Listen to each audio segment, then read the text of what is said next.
Hey guys, Loco here. We are going to be checking out preseason 2020 changes. I'm very excited. I heard rumors about things, and some of the rumors I heard were correct, some of the rumors I heard were completely incorrect. Let's go fucking check it out. Woo!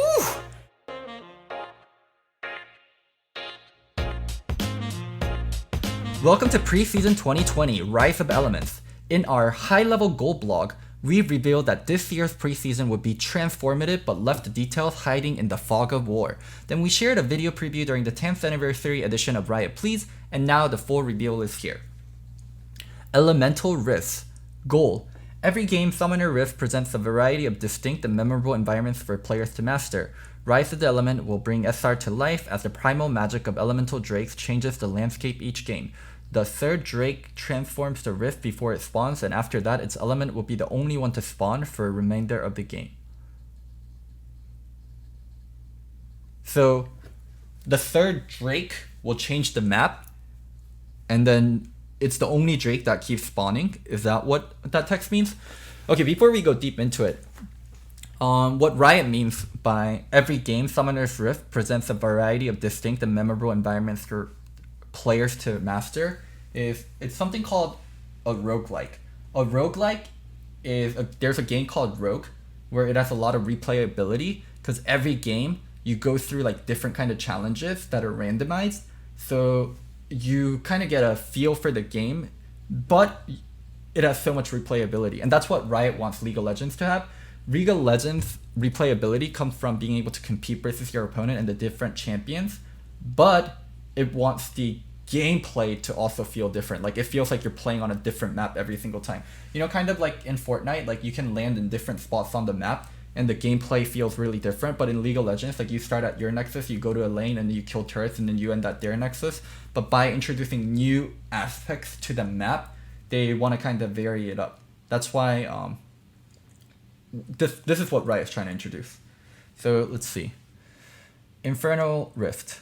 The Infernal Drake thunders the rift, creating new pathways through the buff camps and burning away their brushes. In addition, the Dragon Pit itself becomes the Infernal Drake's molten domain, crumbling the walls at the mouth of the pit. New paths makes opportunity for a quick flank or sidestep that your opponent isn't expecting. Dude, this is freaking crazy, because they're changing the... This is roguelikes have permadeath, this is divergent gameplay. Technically, you are correct. But the aspect I meant from roguelike is like the replayability in the sense there's different events that happen every game. Anyways, this is crazy to add terrain changes. Holy. It doesn't look like too intense of a terrain change. You can see like the red buff terrain opens up and none of the other terrain really opens up. And I'm not sure what happens in terms of the lane, but in terms of the jungle, it looks like things are switching up. So terrain change is a huge part in terms of how people are able to siege, how people deal with Baron control later on, how people split push later on. So even if it's just the red buff terrain changing, I think it will have big enough like impact. Oh, I can click the picture. So yeah, it looks like just like the red buff part is opening up and not much else. Ocean Rift. The Ocean Drake brings new life to Rift, causing existing brushes to expand, fresh patches of brushes to grow around the Dragon Pit, and the environment to flood with pools of water. In addition, honey fruit plants sprout up in each jungle quadrant, sneak around the jungle, or look for a new ambush opportunity. What the hell? So more brushes, honey fruits. Wow, this is gonna make jungle control so impactful. Imagine I have your jungle control. Now I have more brushes I can wait in. And then I can also grab honey fruits. When this dragon thing happens, it's going to make map control and it's going to make jungle control way more valuable. And then also, yeah, champions like Kiana, Ivern, Rengar getting buffs. Not more, but bigger. Oh, I guess you're correct. There isn't more brushes, it's just the brushes are bigger. Yeah, vision control is going to be a lot more different. Oh man. Wait, it's going to affect the Baron side, right? Can you imagine your red side and the enemy team is blue side and they're winning early game and they take Ocean Drake and then your jungle quadrant that leads into Baron has bigger brushes? Holy. Oh my god, that's actually mega RNG.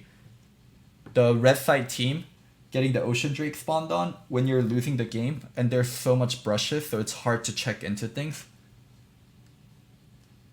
Wow.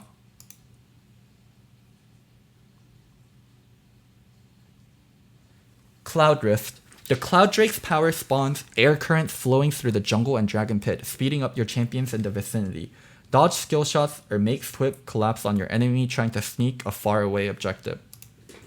So basically, it gives you like speedy waves, right? It gives you speeds.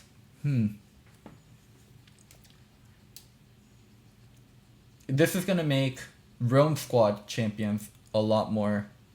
This basically, whenever you have things on the map that makes you move around quicker, it shrinks the map. It makes the map smaller because people can get from point A to point B much quicker. So imagine if the map was smaller, which champions would be good? I mean, obviously, like, I'm trying to think if it favors split pushers, because split pushing is way more powerful in a bigger map. So this should make the map, when it makes the map smaller, it actually damages split pushers. So this would help team fighting teams, I'd imagine. Team fighting teams, because they want to be able to move around the map faster and they can do more goon squad things as 5. I think this will benefit comps that have strong team fight and a lot of CC and a lot of good engage. And this Rift would really mess with split pushing comps. Because split pushing comps, you want the map to be far and wide and you want it to be hard for people to move around. Because like if you're split pushing, like I want to maintain one-on-one positioning. So nerf to split push and better for team fighting comps with this. Mountainous Rift. The mountain dragon triggers a seismic shift throughout the rift. Bluff of rock erupt from the earth, making for some scary new choke points and ambush locations, most notably across the mouth of the dragon pit itself. Extra tight spaces give opponents for big AoE wombos and create some interesting new hiding spots with Fog of War.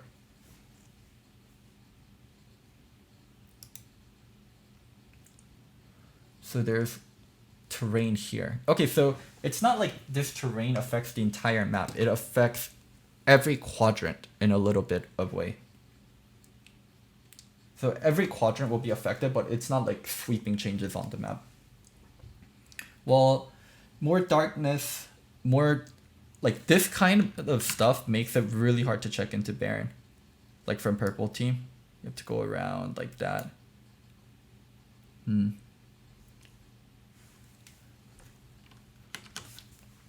Wow, forcing jungle fights is so different every single game now. Okay. Oh, interesting changes.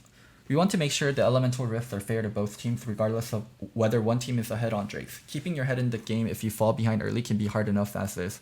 We didn't want to make it feel like the map itself was trying to make you lose too. When creating new layouts on the rift, we wanted to make sure each of them would be exciting and fair as the base SR map. Both teams have the opportunity to exploit and master the new terrain equally, so the outcomes are still in player's hand regardless of which elemental rift takes shape. Yes, to a certain degree, but this introduces so much RNG.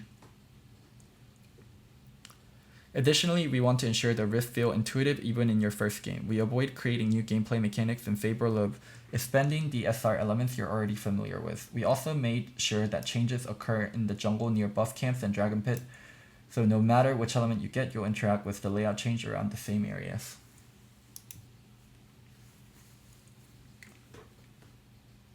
Elemental buffs and dragon souls. The elemental buffs are more equal in both satisfaction and strength. The elemental drake themselves still grant different flavors of permanent stacking buffs to your team when killed, but some drakes are now a little different. I'm going to open my notebook, which I had written in before I watched any of this, right? You guys all saw that I've written in this before I saw any of this. Let's see what it says in my notebook. Ta-da! I mean, I guess the YouTube VOD people won't really understand, but at least the Twitch people will know. Dragon Souls. The elemental buffs are more equals in both satisfaction and strength. The elemental drakes themselves still grant different flavors of permanent stacking buffs to your team when killed, but some buffs are now a little different. Infernal Might. Gain a percentage increase of attack damage and ability power, so it's still the same. Oceanic Will. Regenerate a percentage of missing health every second. It's still the same. Wait, oh no, they took away the mana. Cloudbringer's Grace. Gain cooldown reduction for your ultimate ability.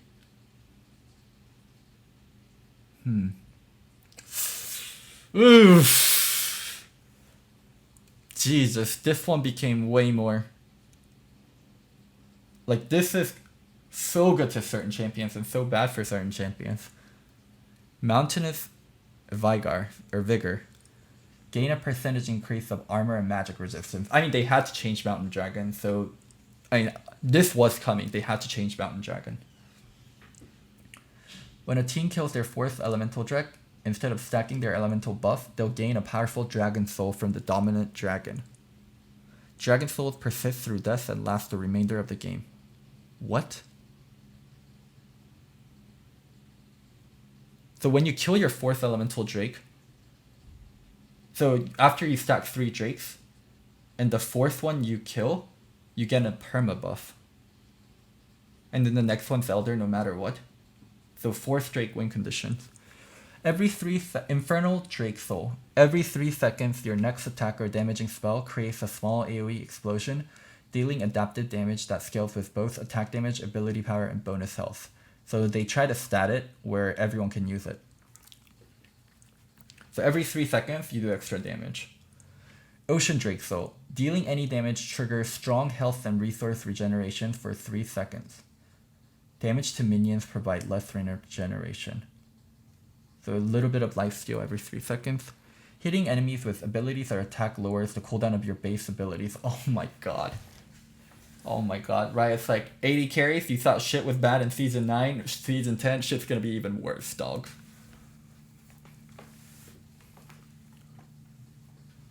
Mountainous Dragon Soul, or Mountain Dragon Soul. After not taking damage for 5 seconds, gain a shield that lasts until destroyed. The shield's magnitude scales with both attack damage, ability power, and bonus health. Insert Oprah graphic here. You get a Shoujin! You get a Shoujin!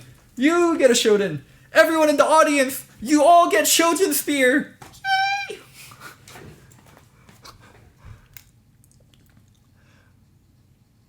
Once one team has claimed the Dragon Soul, it becomes the Elder Dragon's turn to defend the pit. This means only one team can have a Dragon Soul. So Elder Drake will always spawn after the one team gets Force Dragon, and it's not going to be time-based anymore.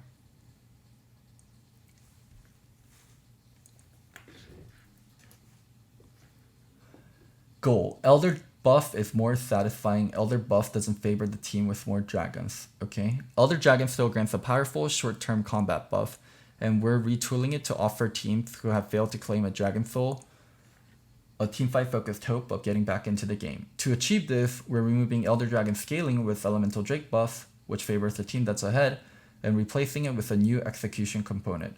If Elder's burn damage affects a lower health enemy champion, they'll become consumed by the searing Elder Immolation, killing them instantly.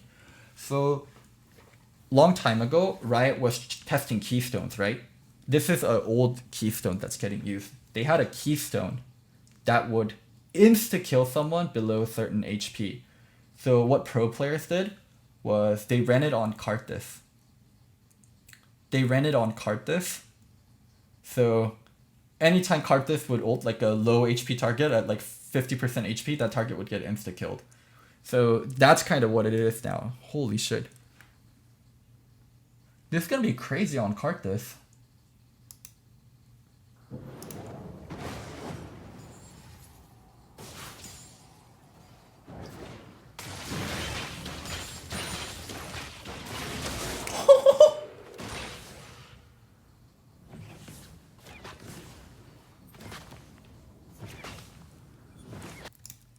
Man, champions with reliable damage benefit so much from this. Enemies affected by Elder Burn have a small marker on their health bar indicating the execution threshold. The execution has a brief windup, so with quick reactions, immolation victims can avoid imminent execution with the usual suite of clutch save abilities or spells.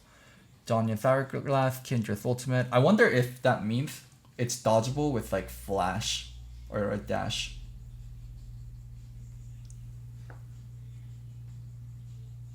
right? So as long as it's not targeting, right, you can dodge it that way.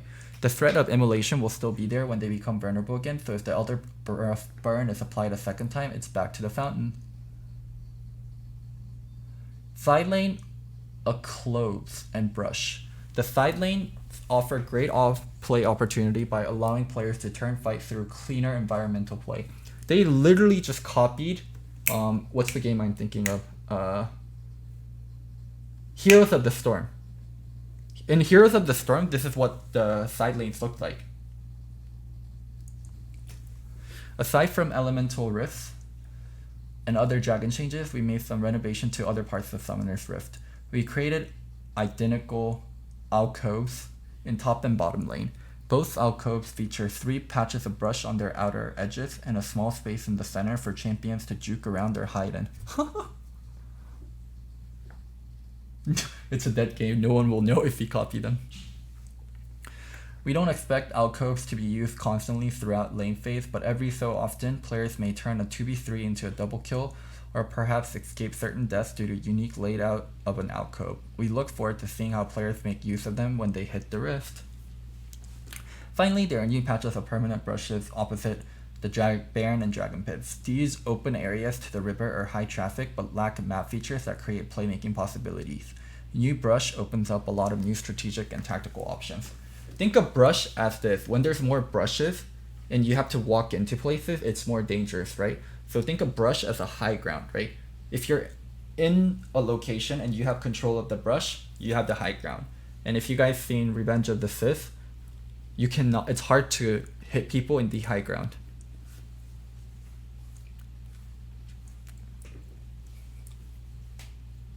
Other gameplay changes. But it's not all about the map. There's a host of other new feature and updates coming in preseason to address common frustration points in League. Jungle Pass diversity. Early jungling currently revolves around Krugs due to their high gold and XP tuning, resulting in pretty one-dimensional pathing and a heavy blue side advantage due to bot lane's proximity to Krugs. We're matching XP and gold changes in order to open up more diverse pathing options and jungle strategies. More significantly, reducing Krug's value and buffing Gromps so jungler can hit level 3 off any combination of outer camp, buff, and any third camp. Well, that was a big one. So people would do stuff like Krug, red,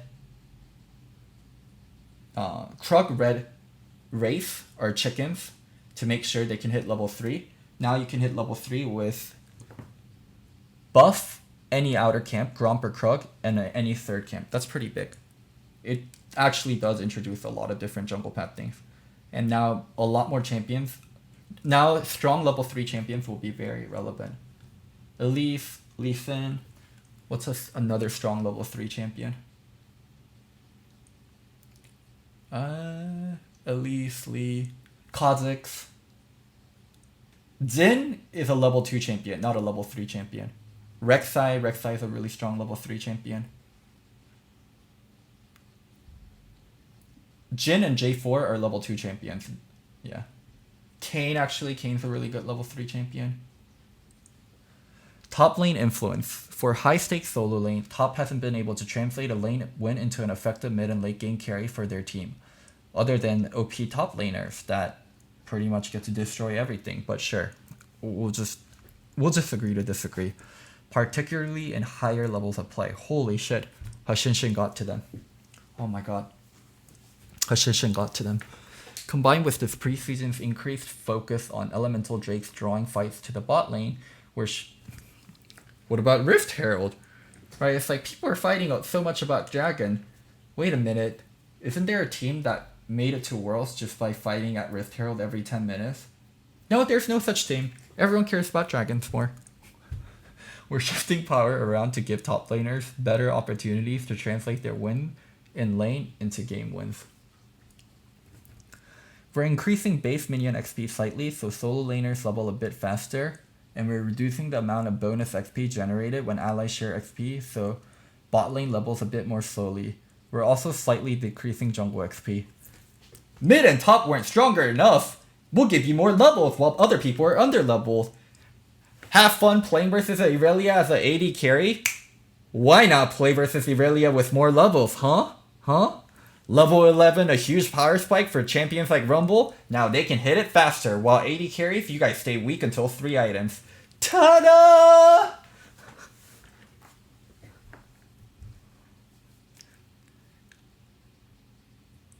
Additionally, to balance out the map objectives a bit, we're spawning Rift Herald earlier in the game and allowing her to respawn once if she's killed early. Oh my god, what are they want? What the hell? Holy. You know, if you complain loudly enough, Riot will listen to you. Jesus Christ, what the? Support items. We're refreshing support choices in the shop. They'll be less poachable. What? Less poachable? We're refreshing support choices in the shop. They'll be less poachable and have an expanded quest system that should be more satisfying overall. Oh, poachable, as in like other roles poaching support items. That's what they mean, right? Yeah, I think that's what they mean regarding poachable. Or maybe it means they like pool parties, one or the other. We're also reducing the current complexity and rules bloat of the lineup. Towards the goal of creating more satisfying items, supports will no longer have to upgrade these starter items in the shop. Instead, the quest system now automatically upgrades the item to their second and third tier when the milestones are reached, with the awarding passive baked into these upgrades. Tier 1, starting stats gold generation passive. Tier 2, stat improved 3 words added. Tier 3, major stats upgrade, 4 words capacity, gold generation passive removed. This actually is very snowbally. The one downside of losing is it's really hard to proc support items, especially when you have the blue support item, Spell Thieves. When you're losing Spell Thieves, if you're the losing team for bot lane, like Spell Thieves is extremely hard to level up. So this can be really problematic and snowbally if Spell Thief is core of the meta.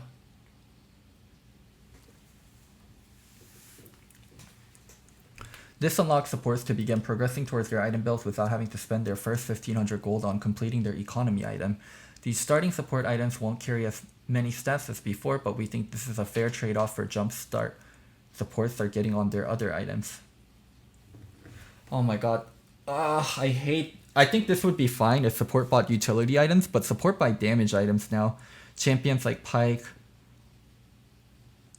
Ugh. It basically makes another carry, or yeah, champions like Yumi. The 4 starting support items options are high AD, low HP, high AP, low HP, low AD, high HP, low AP, high HP, and then coin is removed. Okay, so there's 2 different kinds of Spell Thieves and Targons, and coin is gone.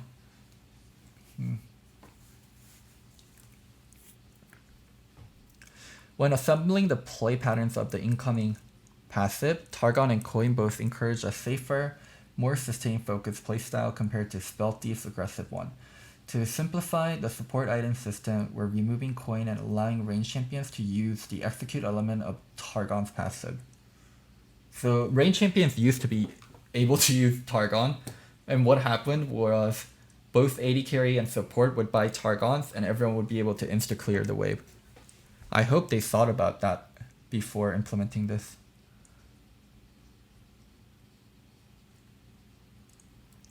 Finally, we're adding a new poaching rule that significantly reduces the gold you get from minions if you're farming them consistently. Okay, so they definitely did think about that.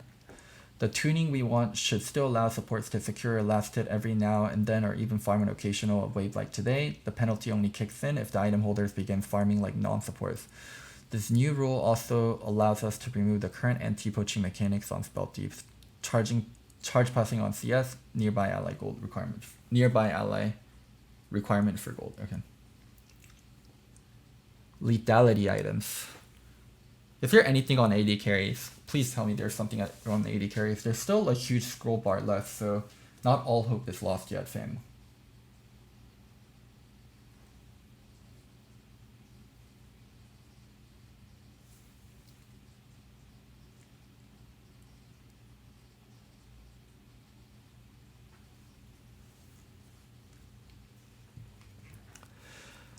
Lethality items are a core for pretty big group of AD assassins and fighters, but with only Duskblade and Ghostblade commonly used, choices feel limited. We want to make Egypt Knight a more attractive option and add a fourth choice to the lineup. Duskblade is mostly the same, Ghostblade is also mostly the same. Egypt Knight Spell Shield now works like Banshee's Veil, which is a more straightforward effect that avoids the learning curve of an active item while also allowing for cleaner counterplay opportunities for opponents. Sanguine Blade is a new lethality item that enables split pushing. Its unique passive grants a huge attack speed buff when no allies are nearby. I can already imagine people back-pinging each other. Get the fuck away from my lane! I have Sanguine Blade! Get the fuck away! Ding, ding, ding, ding! We're also exploring a few other potential lethality item options that you may see on PvE. Doubling the number of attractive lethality items significantly increases the assassin's ability to tailor their early builds to their matchup or game state. But honestly, players will optimize builds and build the same two all the fucking time, but sure. But we don't want to kill their later build variety by letting full lethality become optimal in every game.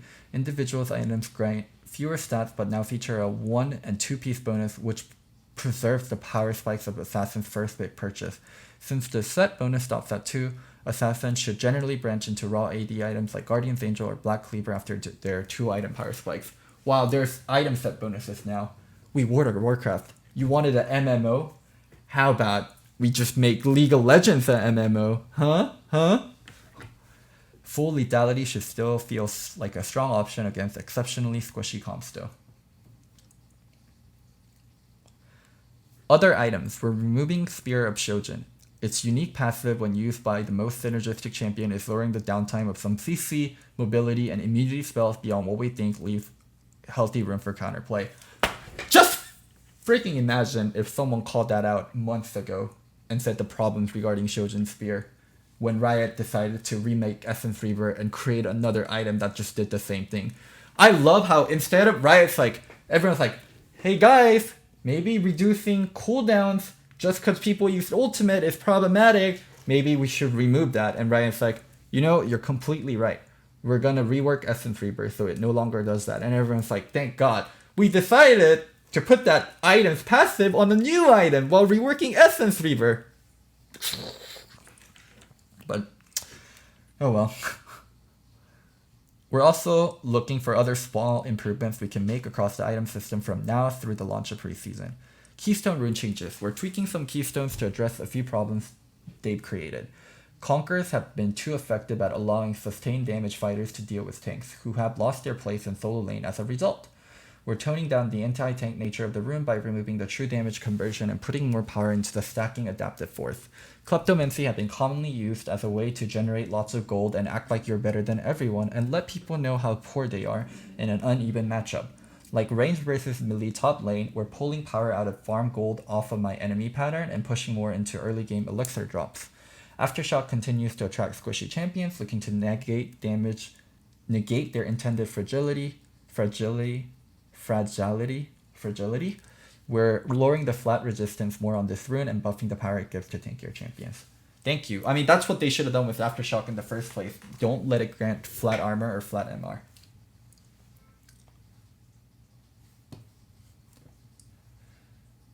See you in 9.23. Exact numbers and whatnot for all changes we just shared will be available soon on PvE for an extended 4-week cycle. Rise of the Element ships with patch 9.23 in November. Woo! I'm so excited. I think a lot of these changes are great. Even though AD carries got screwed, I'm still looking forward to all these changes. I think it'll make League very exciting. And remember, I'm not crazy, I'm just loco. Don't forget to tune into all my content. Bye!